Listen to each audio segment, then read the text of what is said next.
What's going on, everybody? Welcome to Lane's Man Cave. And today, I'm going to be giving out my mid-season mock draft. Let's go. So this will be, well, it's my first mock draft I've done on this channel. But this will be my first of around 5 mock drafts for the season and the off-season. I'll probably do one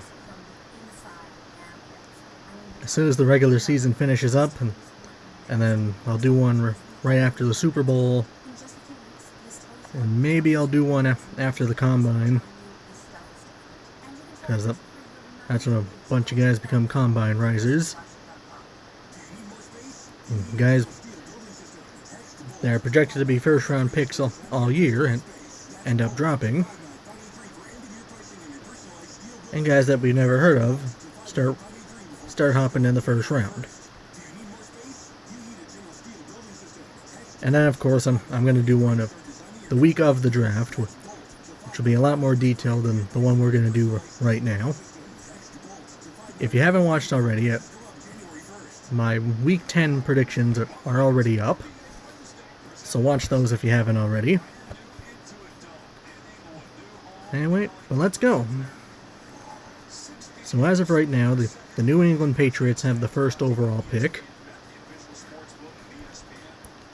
As far as I'm concerned, it doesn't matter who has the first overall pick, Travis Hunter is going number 1.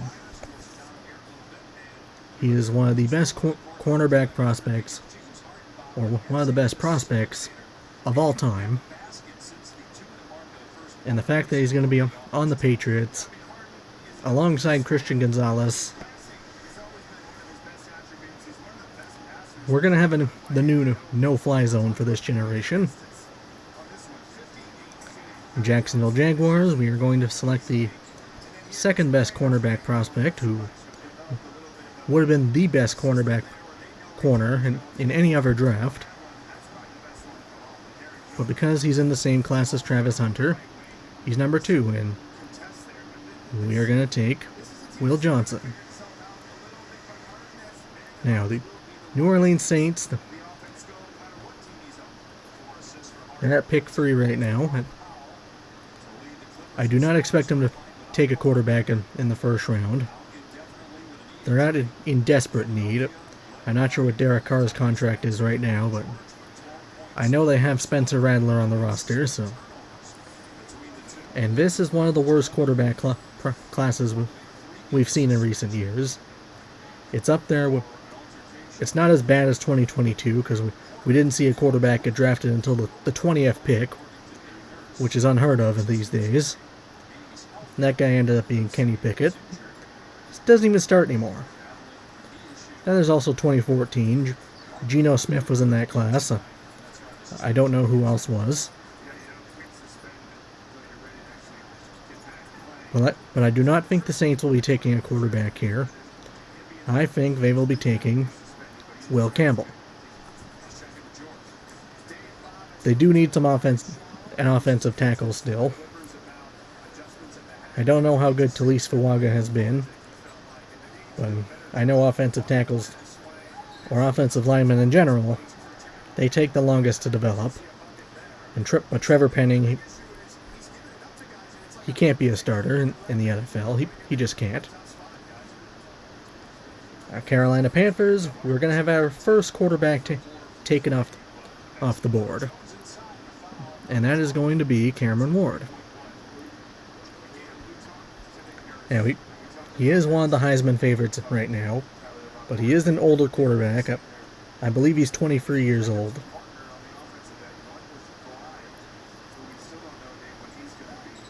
Good improviser for Miami. I mean, obviously, Miami's winning the ACC right now, so he's doing something right. But as far as how he's going to go in the NFL, ceiling's good, but his floor, he really doesn't have a floor. That's his thing. Cleveland Browns, I don't think they take Shedeur Sanders here. Unfortunately, they're stuck with Deshaun Watson until 2027. Because of that contract, nobody's going to want him. Well, the Browns, they do need an offensive tackle. Their guards, well, actually, their entire interior offensive line, they're all free agents. Joel Bitonio, Wyatt Teller, Ethan Pocic, or Pocic. I think it might be Pocic. But they need a tackle. Kelvin Banks is on the boards. Now the Raiders, they need everything. Need a quarterback, need a receiver, they need some defense. Outside of Max Crosby and Christian Wilkins.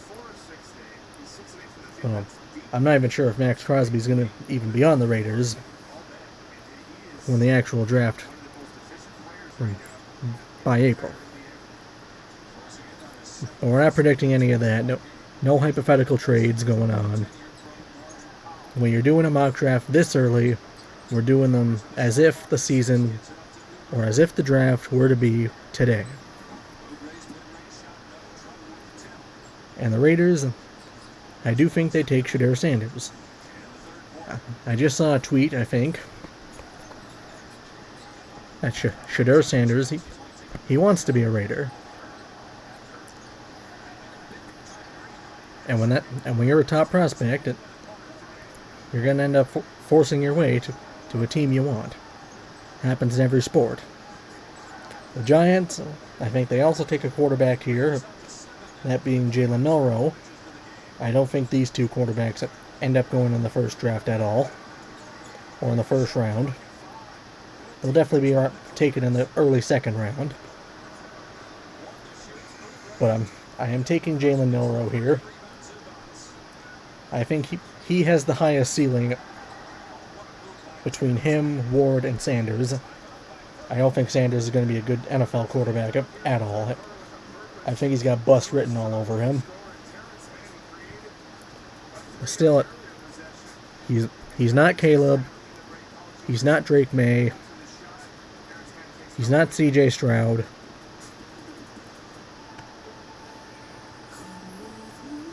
But Jalen Milroe, I believe, has the highest ceiling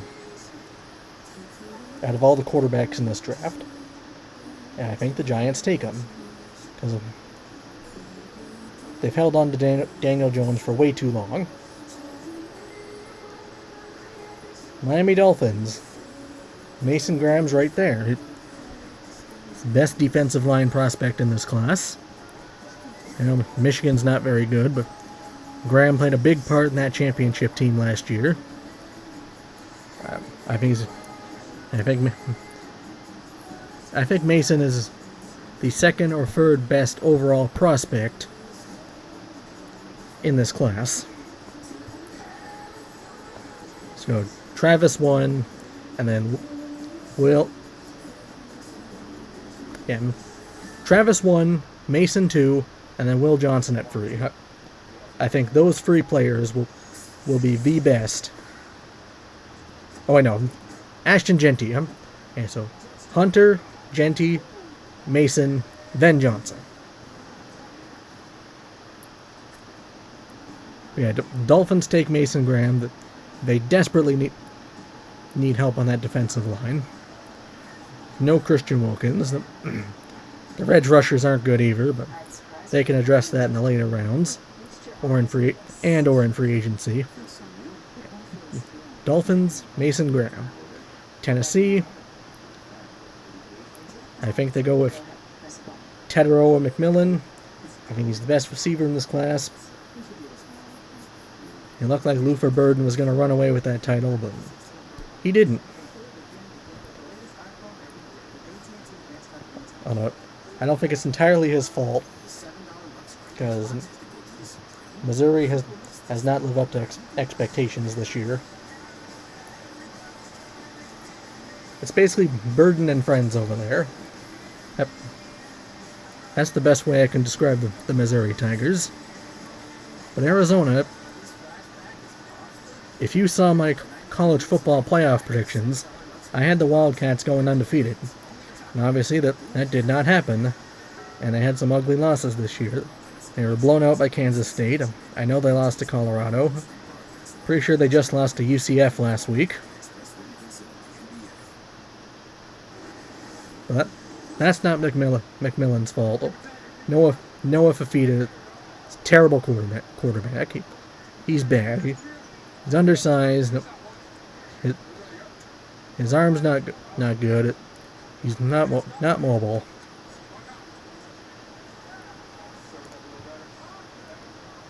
Noah Fifita is just a bad quarterback, but McMillan, I think he's the best receiver in this draft, best route runner, best hands, best contested catchability. Give me McMillan. Jets, I don't think that they'll be in this spot when the real draft comes around.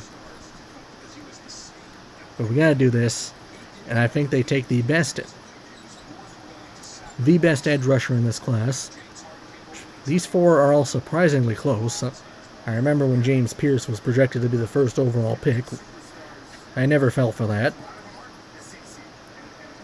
He's very overrated. He's pure speed rusher. He got no power moves whatsoever. In fact,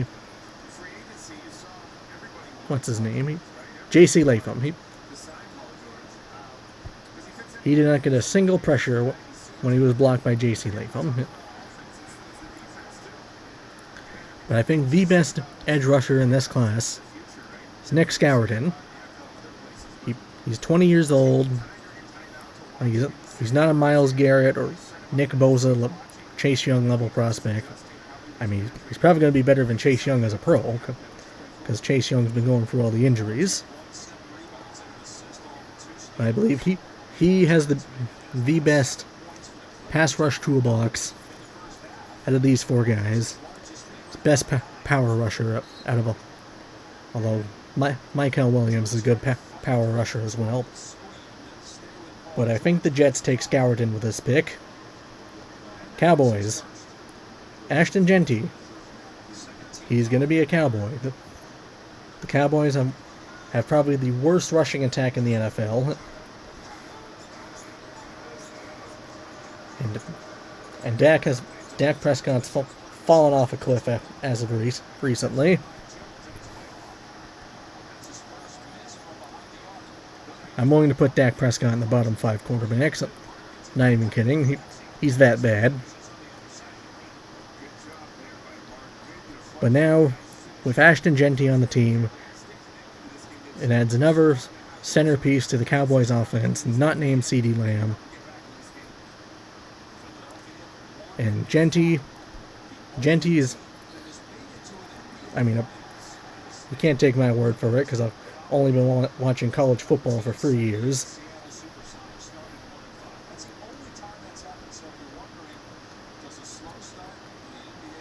And I started watching the draft in 2017.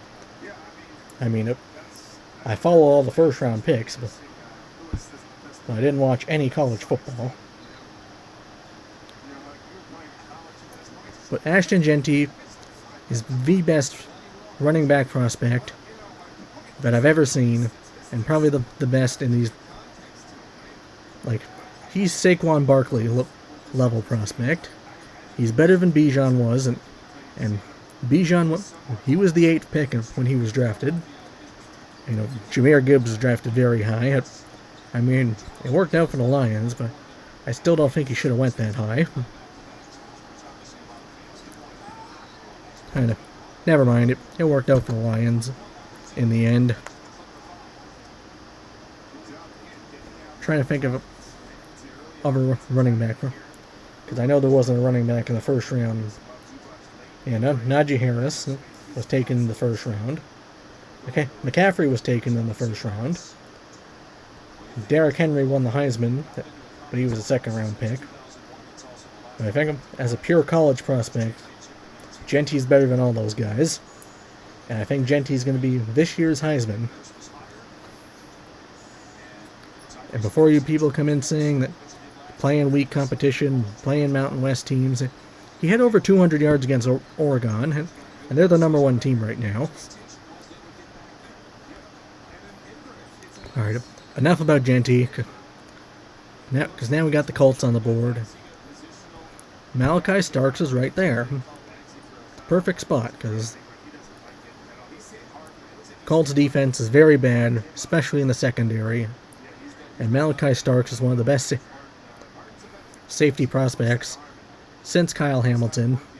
Although Starks is a free... Is he a free safety? I think he is. Hamilton's a strong safety, but although Caleb Downs is going to be a next year's draft, and he's probably better than Starks.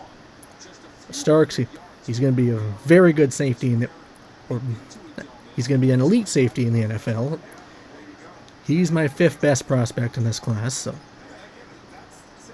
If you remember from earlier, I had Travis 1, Genty 2, Mason 3, Will Johnson 4,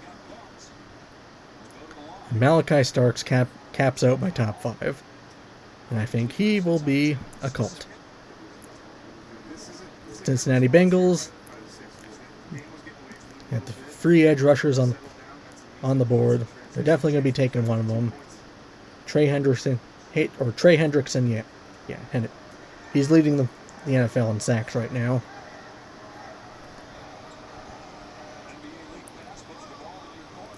But the Bengals defense, not good. But which of these three do I think the Bengals will take? Mykel Williams. I think he's number 2 behind Scouerton. Tampa Bay. Not sure if they go Luther Burden. It's going to completely depend on whether Mike Evans and Chris Godwin stick around. I think Godwin's a free agent at the end of the year. But I know Mike Evans says he wanted to retire a buck, so... If Chris Godwin leaves, they'll definitely take Burden. But as of right now, I'm going to give him one of the edge rushers and Abdul Carter. Seahawks, they need O-line, they need pass rush. I mean, Campbell and Banks are off the board, so they can't get either one of them. It's too early for any of the interior line prospects. But James Pierce is right here. I know I criticized him earlier, but he's the best guy available now. Now we got my Rams. I don't think we take a quarterback in the first round. I'm pretty confident that we don't. I mean, if Stafford retires, then we may not have a choice.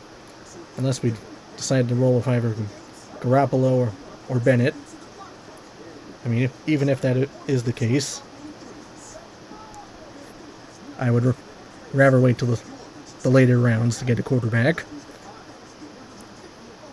And take my chances on Manning, Arch Manning, or Nico Iamaleava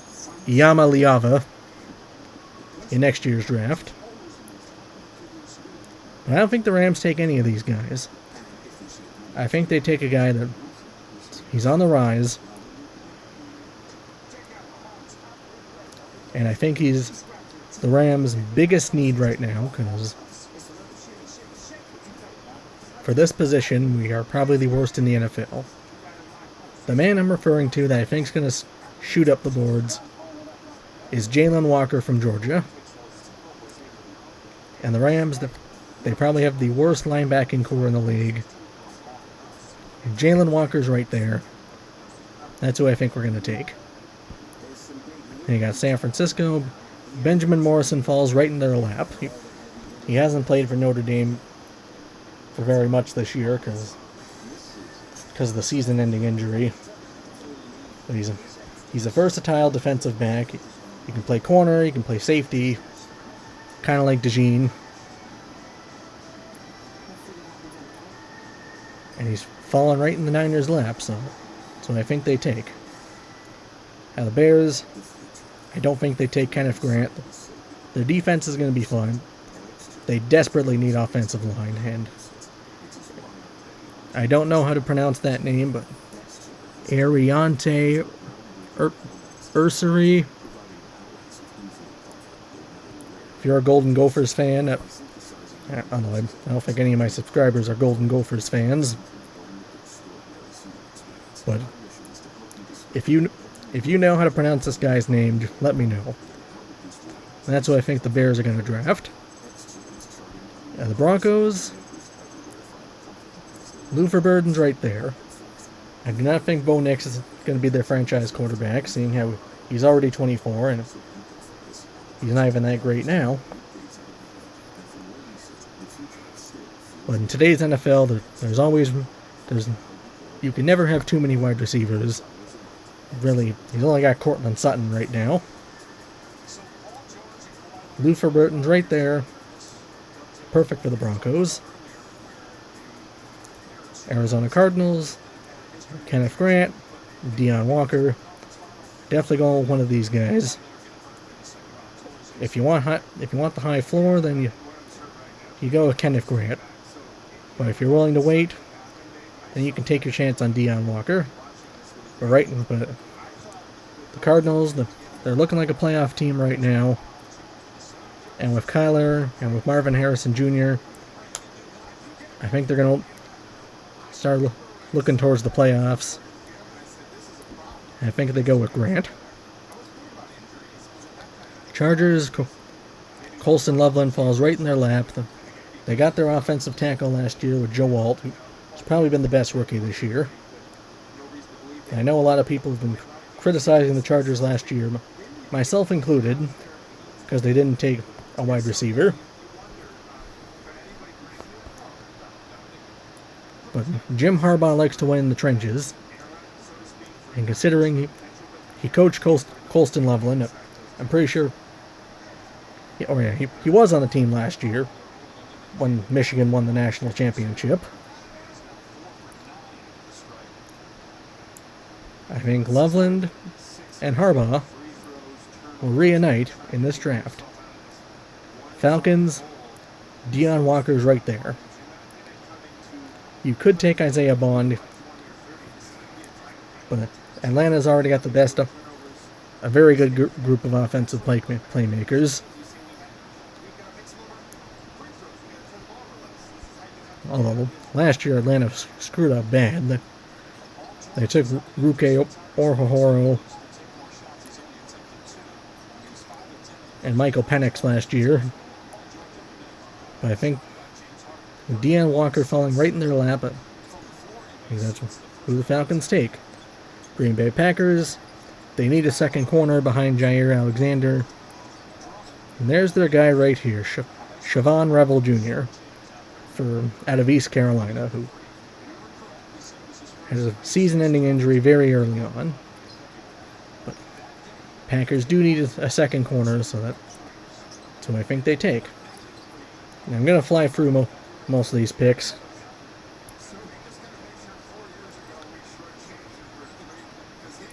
Because getting later on, Isaiah Bond, I don't think the Ravens need another deep threat receiver. They already got that in Zay Flowers. Although they also just got Deontay Johnson, but I still think they take one of these guys. Ibuka, he's a slot receiver.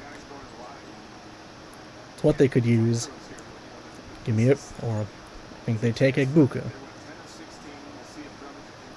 Houston Texans, they desperately need help on the interior line because Kenyon Green is terrible. Tyler Booker's right there. Philadelphia Eagles, obviously they don't take a quarterback. I think they're pretty good at receiver. I think they take Cam Williams. Pittsburgh Steelers, they got Mike Williams, but could use and we haven't seen much from Robin Wilson this year. I think they go wide receiver here. Minnesota Vikings, Walter Nolan, the best nose tackle in this year's class. And if you follow high school football recruiting at all, then you probably remember that Walter Nolan was ranked as the second best prospect in that whole high school class, only behind Travis Hunter.